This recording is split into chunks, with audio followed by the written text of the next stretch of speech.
सो है okay another discussion of लियो। जो मैं पिछली वीडियो में बोलना भूल चुका था, जो मैं अभी कहने वाला हूँ मतलब कि पहले तो बहुत सारे लोगों के मिथ है ऐसा कि इसको पैन इंडिया रिलीज़ नहीं करने दिया, ये वो पॉलिटिक्स, ऐसा कुछ नहीं है। अल्टीमेटली सबको यहाँ पे बिजनेस ही करना है, तो क्यों रिस्क क्यों नहीं करने का। वो मेकर्स हिंदी में प्रमोट कर ही नहीं रहा था, वो हिंदी के लिए सीरियस था ही नहीं यार। इवन जब पैन इंडिया डिस्कशन हो रहा था तब विजय ने खुद कहा क्या कि हम अपने लोगों के लिए मूवी बनाते वहीं रहने देते ना, क्या ज़रूरत है इतना पैन इंडिया बनाने की। तो आप सोचिए, पहले देख सकते हो क्या प्रॉब्लम में क्या था। फिर प्रोड्यूसर ने और डायरेक्टर ने कहा नहीं इसका पोटेंशियल है तो करते हैं, तो उसने कर दिया।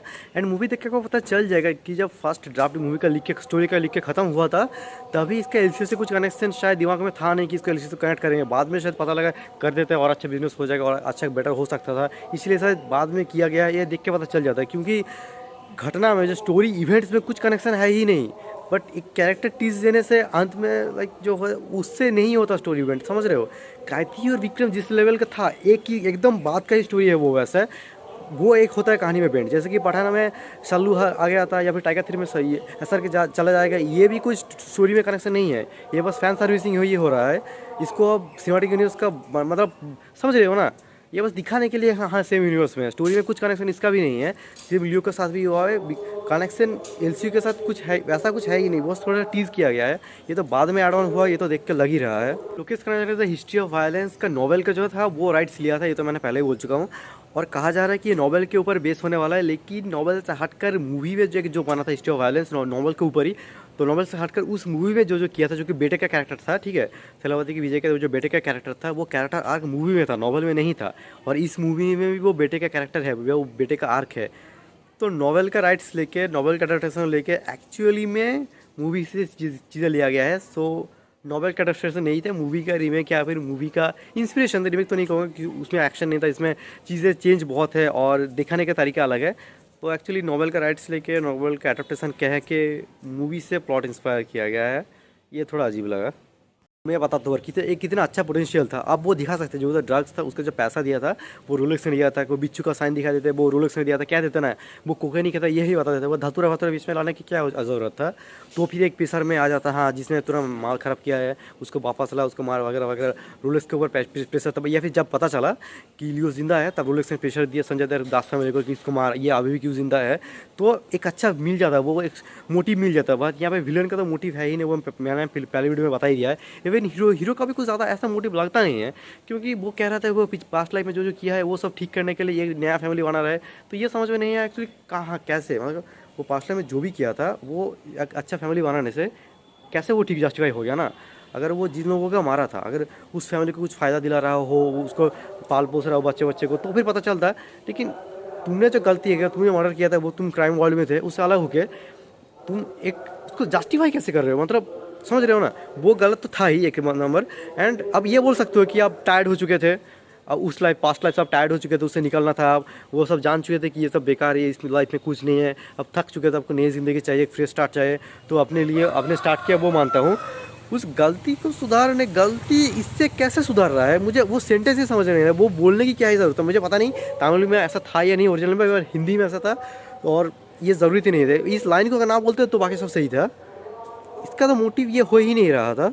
इवन लियो में जो हेरोल्ड दास का कैरेक्टर था जो अर्जुन सर्जा प्ले कर रहा था, लियो में ऐसा दिखाया गया था, लेकिन हिस्ट्री ऑफ वायलेंस में दिखाया था कि वो लियो की वजह से, मतलब यहाँ पे जो लियो है उसमें जो मेन कैरेक्टर था उसके वजह से इसका पोटेंशियल नाम खराब हो रहा है मार्केट में, इसका गैंगस्टर दुनिया में जो नाम था वो खराब हो रहा था। तो बच्चा कुछ रिस्पेक्ट से जब अपनी पुराने रिस्पेक्ट को रिस्टोर करने के लिए, कलेक्ट करने के लिए ही वो लियो को मारना चाहता है वगैरह वगैरह, वो सब ऐसा दिखाया था।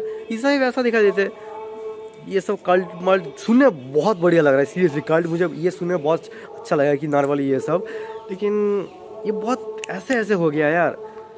अचानक से बस 2 लाइन में कह दिया, पहले जानवर का मारता था, बहुत सर पे चढ़ गया, अब नॉर्मली अब ये इसको बेटी का मारने लगा है। चलो ठीक है। और एक बात मुझे बुरा क्या लगा पता है, पहले हाइना का जो सीन दिखाया गया था, पहले तो हाइना को आप पाल नहीं सकते, आप शेर को भी पाल सकते हो एक वक्त के लिए, लेकिन अब हाइना को कभी नहीं पाल सकते। पर ये फिल्मी दुनिया है तो ये मैं मान चुका, मतलब आपको पता चलना चाहिए कि आप फिल्म में क्या समझते हैं कि फिल्मी दुनिया है, तो ये पॉसिबल है। ये आपको समझना चाहिए कि ये क्या, किसको मैं छोड़ दूँ, किसके ऊपर मैं क्रिटिसाइज करूँ या किसके ऊपर मैं क्वेश्चन करूँ। तो ये क्वेश्चन ही नहीं था। हाइना प्रैक्टिकल दुनिया में तो मतलब उसको पाल नहीं सकता, बट ये ओके, ये फिल्मी दुनिया में इस ओके। एंड आज में जो इसका एक यूज़ किया गया है उसमें मज़ा आता है, तो एज अ फन एलिमेंट तो फिर मैं इसको जज नहीं करूँगा, इट्स ओके, कूल था। लेकिन अगर उसी टाइम दिखाया जाता कि वो मीडिया के अंदर आ चुका है, वायरल हो रहा है, दास फैमिली उसको ढूंढ चुका है उस हाइना केस में ही, तो कितना ज़्यादा वक्त बच जाता ना, उसमें वो दास फैमिली को बीच में ला सकते थे। नहीं, हाइना का प्लॉट गया, फिर सीरियल किलिंग का प्लॉट आया, वो गया, ठीक है, फिर उसको उसका रिवेंज लेने के लिए और एक आया, मतलब उसके भी जो था वगैरह वगैरह रिश्तेदार वो आया, एंड उन लोगों को भगाने के बाद फिर जाके मेन विलन आया। मतलब ऐसा लग रहा था जो कि मेन इंपॉर्टेंट थिंग है उसको साइड में रखते हुए, उसको टाइम ना देते हुए जो लेस इंपॉर्टेंट थिंग्स है उसको ज़्यादा टाइम दे रहा था। क्यों? जो इंपॉर्टेंट है उसको टाइम दो, उसको बिल्डअप करो। शुरू में इतना टाइम वेस्ट कर दिया, इसलिए अंत में जो मेन स्टोरी है उसको बिल्डअप का मौका ही नहीं मिलता। और इसका मेन प्रॉब्लम कहाँ हो रहा है मैं पता हूँ, इंडिया में जो चलता है ना दो पैटर्न, हॉलीवुड में ऐसा नहीं होता, हॉलीवुड में 3 पैटर्न चलता है लेकिन मूवी में कुछ इंटरवल नहीं देता। इंडिया में 2 पैटर्न चलता है जो कि बीच में इंटरवल आना पड़ता है, इसीलिए अब ये प्रॉब्लम हो रहा है। और ये सब बंद कर दिया तो बहुत एक अच्छा स्टोरी टेलिंग कर सकते थे और भी रीराइट हो सकता था, पर बहुत प्रॉब्लम लग रहा है यार देखने में। जब थिएटर में देख रहा था बहुत ही एक पैसा वसूल मूवी था, एक्सपीरियंस था, लेकिन जितना सोच रहा हूँ बहुत प्रॉब्लम्स निकल के आ रहे हैं। जब लियो का कैरेक्टर पास्ट से निकल के बच रहा था उसका कोई सीन नहीं दिखाया था, वो कितना इंपॉर्टेंट है, कैसे बचा वो कुछ बता ही नहीं कभी, मतलब दिखाया तो नहीं, वॉइस ओवर के तरीके से भी नहीं बताया कि वो कैसे बचा है। अब क्या ही बताऊँ। और आप कहानी में थोड़ा सा चेंज कर दो, जो वो धतुरा मथुरा ये ना ला के, जो मैं कह रहा था, अगर वही बोल दे कि ये सारे ड्रग्स का पैसे रोलेक्स ने दिया है, ठीक है, लेकिन वो ड्रग्स डिस्ट्रॉय कर चुके, तो बचा कुचा जो ड्रग्स थे वो पैसा रोलेक्स रिकवर करने के लिए वो ड्रग्स ले चला गया, जो भी था ये, इसलिए वो फकीर बन गया, दास कंपनी बंद पड़ा था, ठीक है। एंड उसको उन लोगों को लग रहा था जिन्होंने ये लॉस किया है उन लोगों को उसे मार गया। फिर जब मीडिया पे आया, वायरल हुआ, जब पता चला कि लियो शायद जिंदा है, फिर रोलेक्स को गुस्सा है, ये अभी भी क्यों जिंदा है। फिर वो दास कंपनी को दोनों भाइयों को डराता है कि जाओ इसको मारो वरना मैं तुम्हें ख़त्म कर दूंगा। ये सोच के वो दोनों इसको मारने आते तो कितना ज़्यादा सही बैठता ना, एक जान रहता ऑटोमेटिकली, रोलेक्स के साथ कुछ कनेक्शन दिखा देते, एक अलग ही टर्निंग पॉइंट हो जाता। आप बोलो स्टोरी में इतना चेंजेस अगर कर देते कितना मज़ा आ जाता। फिर से रोलेक्स का भी एक छोटा सा सीन दिखा देते, वॉइस ही दिखा देते, जैसा लास्ट में कमल सर का दिखाया वैसा ही थोड़ा सा वॉइस भी दिखा देते, पर नहीं, टोटली अलग कर दिया। मतलब कितना पॉसिबिलिटीज़ था, कितना पोटेंशियल था, कितना ज़्यादा टाइम वेस्ट किया गया समझ सकते हो यहाँ पे। पहले हाइना वाला के सीन के बाद अगर मीडिया में आ गया है, जो दास फैमिली को पता चल चुका है कि ये जिंदा है, दिखा देते हैं, तो बीच में दास फैमिली का पास्ट या फिर और कितना स्टोरी दिखा सकते थे, पर ये सब वेस्ट, पोटेंशियल वेस्ट किया। अब मैं बस क्वेश्चन ये था आप कि कोई एक प्लॉट को रखते, हाइना प्लॉट को रखते या फिर सीरियल किलिंग वाला प्लॉट रखते। अब लगातार 2 ऐसे प्लॉट रख रहे हो जिसके साथ स्टोरी का कुछ कनेक्शन नहीं है, सीधा सीधा आप 2 प्लॉट लगातार रख रहे हो बाद के बाद एक ही मूवी में, जिसका स्टोरी के साथ डायरेक्ट कुछ कनेक्शन नहीं है, बस सीन्स बिल्डअप देने के लिए। वो कैफे वाला सीन बहुत सही था, मैं ना नहीं बोल रहा हूँ, बहुत इंटेंस मोमेंट था, सीरियस मोमेंट था, थ्रिल फील हो रहा था, लेकिन मैं क्वेश्चन वही आता ना कितना टाइम जा रहा था इसमें यार। अब मेन स्टोरी के अंदर फोकस कर सकते थे इसके बारे में। मैं तो तभी सोच रहा था कि हाइना वाला सीन में शायद मीडिया के अंदर चला आ जाएगा, उसमें नहीं आया, सीरियल किलिंग में आया। अब फिर उसको रिवेंज लेके और दूसरे गुंडे आ रहे हैं, मेल विलेन तो पता ही नहीं है।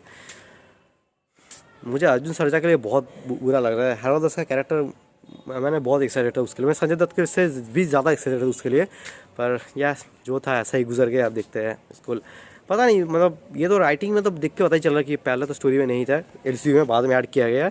आप देखते हैं इसका यूज़ केस बाद में क्या रहता है। सो यार यही था मेरे बचा कुछ थॉट्स ऑन लियो।